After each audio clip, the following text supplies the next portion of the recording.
Welcome students, उम्मीद है आप खैरियत से होंगे। हमारा आज के लेसन का टॉपिक है डाइजेस्टिव सिस्टम। आज के लेसन के ऑब्जेक्टिव जान लेते हैं। After this lesson student will be able to describe digestion and its various component. तो आज के लेसन के बाद आप डाइजेस्टिव सिस्टम बयान कर सकेंगे और उसके वेरियस कंपोनेंट्स। तो आज के लेसन की तरफ चलते हैं। तो स्टूडेंट्स, आज के लेसन की तरफ जाने से पहले आप सबसे पहले एक ब्रेड का टुकड़ा उठाएं और उसे अपने मुंह में डालें। जब आप अपने मुंह में ब्रेड का टुकड़ा डालेंगे तो थोड़ी देर बाद आप उसे चबाना शुरू करें।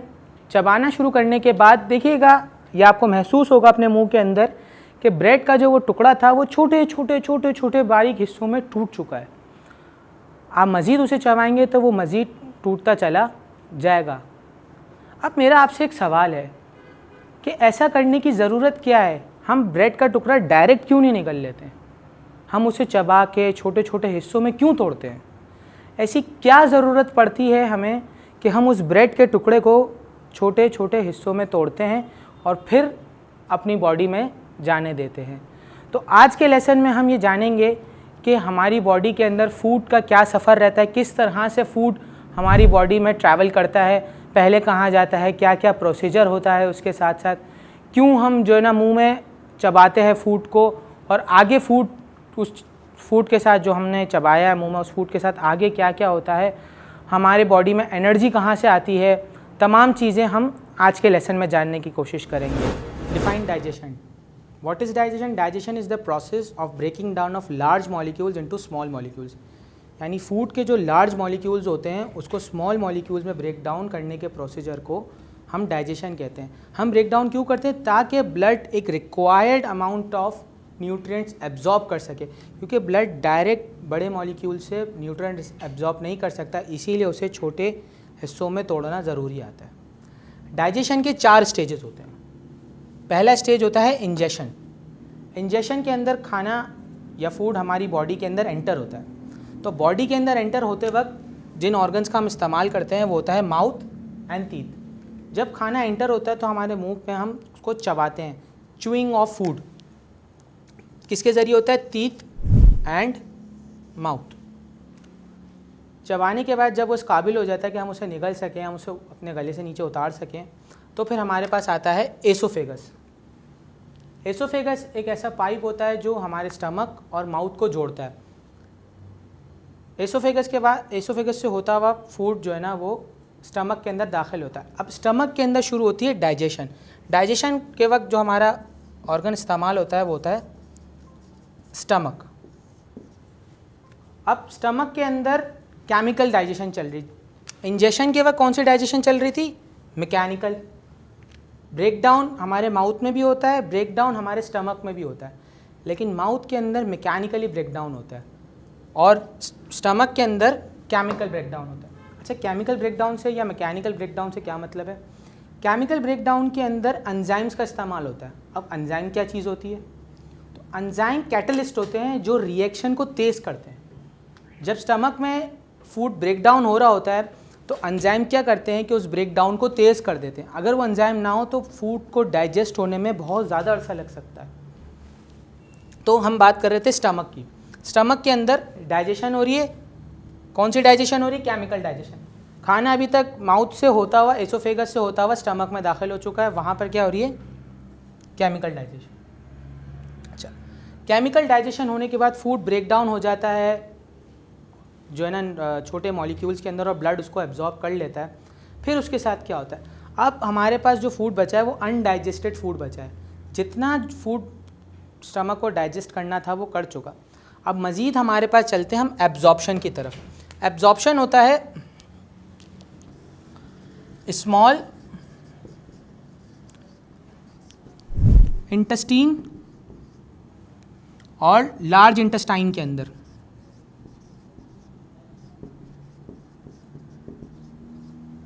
अच्छा, एब्जॉर्प्शन के लिए जो 2 ऑर्गन इस्तेमाल होते हैं वो होते हैं small intestine and large intestine.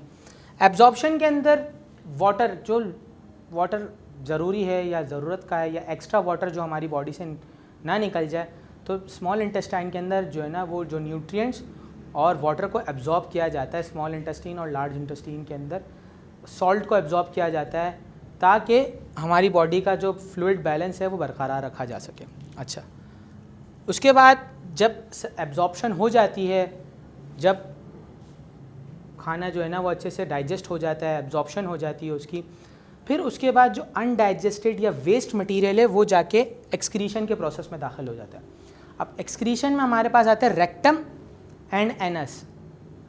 Rectum में क्या होता है कि जब वेस्ट प्रोडक्ट हमारा जमा होता रहता है, एक तरह का स्टोर है जहाँ पे वेस्ट प्रोडक्ट जमा हो रहा है।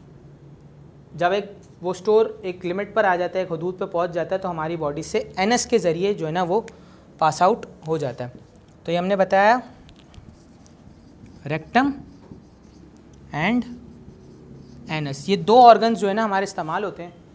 रेक्टम में क्या होता है, खाना कह रहा हूँ, अनडाइजेस्टेड फूड स्टोर हो जाता है, एनएस से पास आउट हो जाता है। तो वापस से एक दफ़ा रिपीट कर लेते हैं। सबसे पहले क्या होता है, इंजेशन। इंजेशन के क्या होता है, खाना माउथ के ज़रिए बॉडी के अंदर दाखिल होता है। माउथ में क्या होता है, सलाइवा से वो मिलता है और खाना हम दांतों के ज़रिए च्यू करते हैं, चबाते हैं। इससे हम कौन सी डाइजेशन कहते हैं, मैकेनिकल डाइजेशन कहते हैं। मैकेनिकल डाइजेशन के बाद खाना एसोफेगस के ज़रिए हमारे स्टमक में दाखिल होता है। स्टमक में दाखिल होने के बाद क्या होता है, खाने के साथ स्टमक में दाखिल होता है तो हाइड्रोक्लोरिक एसिड मौजूद होता है, जो क्या करता है, जर्म्स को पहले किल करता है। एंजाइम्स मौजूद होते हैं जो फूड को ब्रेक डाउन करते हैं। ब्रेक डाउन होने के बाद सफिशेंट न्यूट्रिएंट्स ब्लड एब्जॉर्ब कर लेता है। फिर मज़ीद हम आगे जाते हैं, जब स्टमक से हम आगे जाते हैं तो हम किस प्रोसेस पर आ जाते हैं, एब्जॉर्प्शन पर आ जाते हैं। स्टमक में डाइजेशन हो गई, अब एब्जॉर्प्शन कहाँ होगी, एब्जॉर्प्शन होगी स्मॉल इंटेस्टाइन और लार्ज इंटेस्टाइन के अंदर। लार्ज इंटेस्टाइन और स्मॉल इंटेस्टाइन में क्या एब्जॉर्ब होता है, वाटर और सॉल्ट एब्जॉर्ब होता है। वाटर और सॉल्ट एब्जॉर्ब होने के बाद जो अनडाइजेस्टेड फूड रह गया है या जो वेस्ट मटेरियल हमारा रह गया बॉडी का, वो कहाँ स्टोर हो जाता है, रेक्टम के अंदर। रेक्टम क्या है, एक स्टोर रूम एक तरह का, जहाँ पे सारा वेस्ट मटेरियल स्टोर हो गया है और फिर एनएस के ज़रिए बॉडी से पास आउट हो जाता है। तो ये 4 स्टेजेस होते हैं जिसमें डाइजेशन होती है और हमारी बॉडी से खाना जो है ना वो खाने के अंदर से न्यूट्रिएंट्स एक्सट्रैक्ट करता है हमारी बॉडी और ब्लड के अंदर वो चले जाता है और ब्लड से फिर पूरी बॉडी के अंदर जाते हैं। अब सवाल ये आता है कि ये सब चीज़ों की ज़रूरत क्या है, मतलब क्या ज़रूरत है उसको हम डाइजेस्ट करें, इतने सारे प्रोसीजर हो, तो इम्पॉर्टेंस ऑफ डाइजेशन है क्या, मतलब इसी क्या ज़रूरत है जो डाइजेशन का प्रोसेस अल्लाह ताला ने हमारे जिस्म के अंदर रखा है। तो डाइजेशन का प्रोसेस इस वजह से रखा है कि मैंने आपसे अभी थोड़ी देर पहले भी कहा था कि डाइजेशन जो है ना, जो फूड है हमारा, वो डायरेक्ट कंज्यूम हमारी बॉडी नहीं कर सकती। जो हमारी बॉडी में सेल्स हैं, जब आपने पिछली क्लासेस में सेल्स के बारे में पढ़ा होगा, तो हम सेल्स डायरेक्ट फूड से एनर्जी एक्सट्रैक्ट नहीं कर सकते, डायरेक्ट न्यूट्रिएंट्स एक्सट्रैक्ट नहीं कर सकते। तो डाइजेशन उन्हें हेल्प करता है कि उसको ब्रेक डाउन करता है into simplest form so that cells can absorb the required nutrients, ताकि सेल्स जो है ना वो अपने रिक्वायर्ड न्यूट्रिएंट्स एब्जॉर्ब कर सकें और हमारी बॉडी को रिपेयर करने में, हमारी बॉडी को ग्रोथ करने में हमें अक्सर चोट लग जाती है, हमारी बॉडी रिपेयर हो जाती है। तो ये डाइजेशन की वजह से ही होता है। हमारी बॉडी में जो न्यूट्रिएंट स्टोर होते हैं तो वो हमारी बॉडी को रिपेयर करने में हेल्प करता है, हमारी बॉडी को ग्रोथ करने में हेल्प करता है। ग्रोथ किस तरह से, जब हम पैदा हुए थे, जब जो कद था वो आज भी हमारा वही कद है, नहीं, हमारा कद बढ़ गया वक्त के हिसाब से।